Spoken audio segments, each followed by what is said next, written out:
Hello friends, good evening. Hopefully आपका दिन आज अच्छा रहा होगा। निफ्टी में पहले सबसे पहले बात कर लेते हैं। निफ्टी में जो आज हुआ वो करीबन करीबन एक्सपेक्टेड था। जैसे मैंने बताया था, वीकली क्लोज को क्रॉस करना है, तो ये क्रॉस कर चुका है 399। आज का हाई बनाया है 414। जो लास्ट लेवल का या फिर 404 था हाई, उसको भी क्रॉस कर दिया है। बट जब कभी भी ऐसा कुछ होता है तो एक कूलिंग पार्ट भी होता है कि अगर कोई रह गया है गाड़ी में बैठने के लिए, तो अंदाज़न करीबन 16,000 का मैंने एक्सपेक्ट किया था। तो आज का जो लो बना है वो क्लोज और लो दोनों सेम आया है, ऑलमोस्ट सेम है। लो है 185 और क्लोज है 214। और अगेंस्ट इसके SGX निफ्टी 249 है, तो करीबन करीबन वहीं पर ठहरा हुआ है। ये आप देखिए 214 के मतलब हमारे क्लोज के हिसाब से SGX निफ्टी भले ही डाउन दिखा रही है बट ऊपर है। तो आज थोड़ा बहुत गैप डाउन होने का एक अंदेशा ये पैटर्न दिखा रहा है, क्योंकि ग्रीन कैंडल था, फिर एक रेड छोटी सी रेड बनी। ये कैंडल की पैटर्न और ये कैंडल की पैटर्न ऑलमोस्ट कैरेक्टरिस्टिक सेम है। और यहाँ पर जो गैप डाउन हुआ था, तो ये एक अंदाज़ा बैठता है कि हाँ, अगर नॉर्मली टेक्निकल एनालिसिस क्या बोलता है कि हिस्ट्री रिपीट्स इटसेल्फ, तो यहाँ पर होने के चांसेस है। बट डिपेंड करेगा, जैसे हमारा ओवरऑल सिनारियो जो है वो पॉजिटिव है, या फिर मैं मानता हूँ, बट ज़रूरी नहीं है वो हर केस में वही का वही फुलफिल हो। उदाहरण के तौर पे टाटा स्टील, मैंने एक ग्रुप में एक क्लिप डाली है, आई सपोज आप लोगों ने देखी होगी। So I was expecting supply level here. तो यहाँ पर ये पोर्शन था जो सप्लाई लेवल एक्सपेक्ट कर रहा था, बट उसके अगेंस्ट ये कैंडल का हाई बनाया करीबन 1209। अब जबकि मैं एक्सपेक्ट कर रहा था करीबन करीबन यहाँ पर 1241। तो ये सप्लाई लेवल यहाँ से ही कंटिन्यू करके ये कैंडल्स को बैक टू बैक आज जो सपोर्ट लेवल था 1061 का वो तोड़ दिया है। अब क्या करना है इसमें, तो अगर कंटिन्यूड रहता है तो फिर आपका नेक्स्ट लेवल करीबन करीबन यहाँ पर आ सकता है, करीबन 900 के अराउंड 905 से लेके करीबन करीबन 855। ये उसका फर्स्ट स्टॉप हो सकता है। बट डिपेंड करेगा, जैसे कि न्यूज़ के बेस पे आज मेटल सेक्टर सारा का सारा टूटा है, उसमें सारे स्टॉक्स आ गए, तो वो न्यूज़ बेस था। गवर्नमेंट ने जो भी एक्शन लिया है उसके रिलेटेड ये सारा का सारा फॉल आया है। तो हो सकता है कि अगर मार्केट को एक दिन पसंद ना आया हो, बट ओवरऑल अगर स्टॉक में उनको अच्छा लग रहा है, तो ये जो हमारी लाइन है टाटा स्टील में तभी एंट्री बनेगी जब ये लाइन के ऊपर चला आए और एक दो दिन टिके।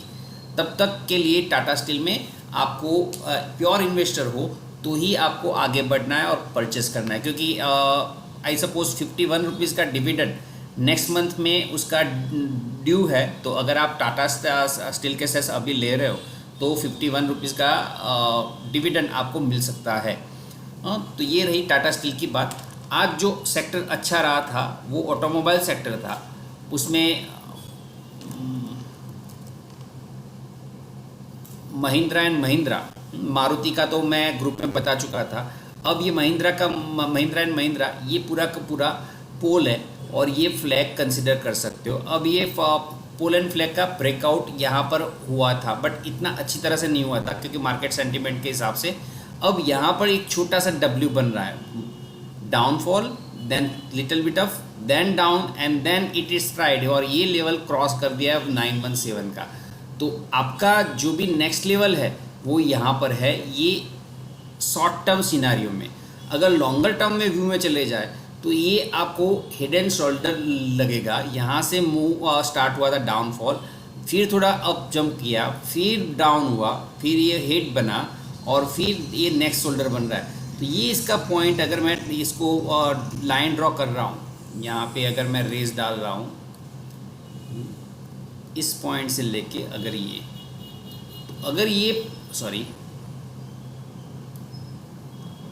अगर ये पॉइंट निकाल देता है, एग्जैक्ट रेजिस्टेंस पॉइंट पे टिका है, तो इसका हाई बहुत इंपॉर्टेंट करेगा। इसके ऊपर ही आपको सोचना है।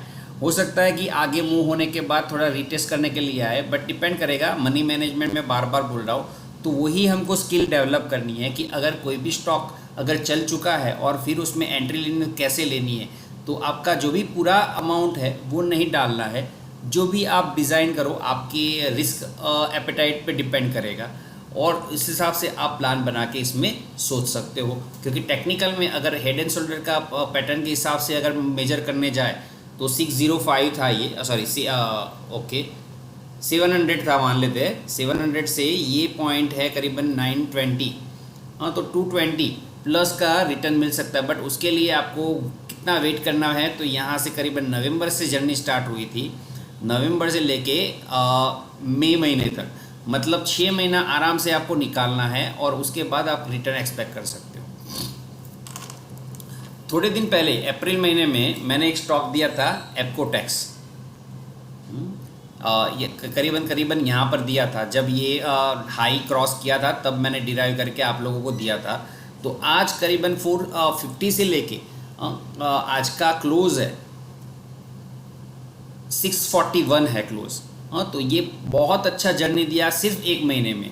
और आज क्या हुआ है, तो आज वही हिस्ट्री रिपीट कर रहा है, ये पोल बन रहा है और ये फ्लैग का कंडीशंस फुलफिल हो रहा है और यहाँ पे आज ब्रेकआउट दिया है। और आज का वॉल्यूम भी अट्रैक्टिव है क्योंकि पिछले कई दिनों से वॉल्यूम्स आज का अच्छा है। कैंडल पैटर्न जो भी है माराबाजू जी की कैरेक्टरिस्टिक मैच कर रहे हैं, क्योंकि इसका लो ओपन और लो सेम है, ऑलमोस्ट सेम है, और लो निग्लिजिबल है, डिफरेंस निग्लिजिबल है। 85 के अगेंस्ट में 1% डाउन है और अप में 10% डाउन, क्लोज और हाई दोनों सेम है। तो आप इस पर रडार बनाए रख सकते हो। देन एक स्टॉक मैंने थोड़े दिन पहले ही दिया था, डेट थी आप उसके रिलेटेड वीडियोस देख सकते हो। कौन सी डेट है, 9 मई, जो भी दिन ख़त्म हुआ था। अब यहाँ पे मैंने आइडेंटिफाई किया था कि हाँ ये कैंडल बना है, ये कैंडल बना है, तो यहाँ पर कुछ एक्यूमुलेशन जोन या फिर बाइंग जोन बन सकता है। अब यहाँ पर आज का मूव फिर से एक अट्रैक्शन खींच रहा है, बट लास्ट टाइम जो हमको पॉजिटिव नहीं दिखा था वो इस बार दिखा है कि जो भी फॉल हुआ है उसमें स्ट्रेंथ नहीं है। कैसे पता चलेगा, तो यहाँ पर एक डाइवर्जन बना है, ये क्लोज और ये क्लोज की लाइन अगर डाउन स्लोप है, सॉरी डाउन स्लोप है, तो अगेंस्ट में ये RSI प्लस दिखा रहा है।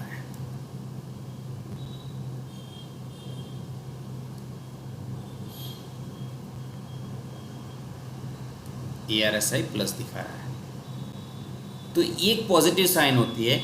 तो अब इसमें यहाँ से लेके करीबन 1 2 3 4 5 6 7 8 9 दिन का जो भी हाई और लो था, यहाँ से ओपन हुआ था करीबन 130 रुपीज़ पे और क्लोज हुआ है 131 पे। तो यहाँ पर अगर कंसिडर करें तो ये पूरा का पूरा जो नेगेटिविटी था वो ख़त्म हो चुका है।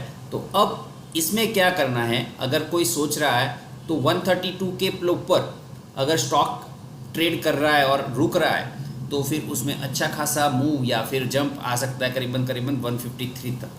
तो आप इस पर भी नज़र बना रख सकते हो कि अगर ये क्रॉस कर लिया, ये इसका रेजिस्टेंस बना था, ये जो सपोर्ट लेवल टूटा था और उसके बाद जंप आके फिर अटेम्प्ट किया और यहाँ से वापस आया था। तो आप देखिए, अगर ये मैं लाइन बना के रख देता हूँ,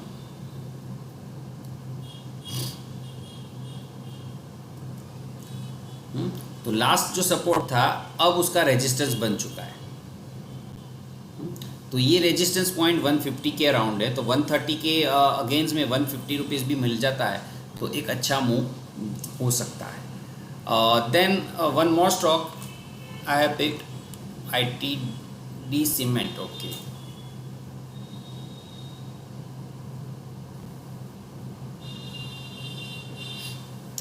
जो फॉल्स ब्रेकडाउन हुआ था, ये स्टॉक था, यहाँ से नीचे टूटा था, तो अब वो वापस वही जर्नी या फिर वही कदार पे आके खड़ा है।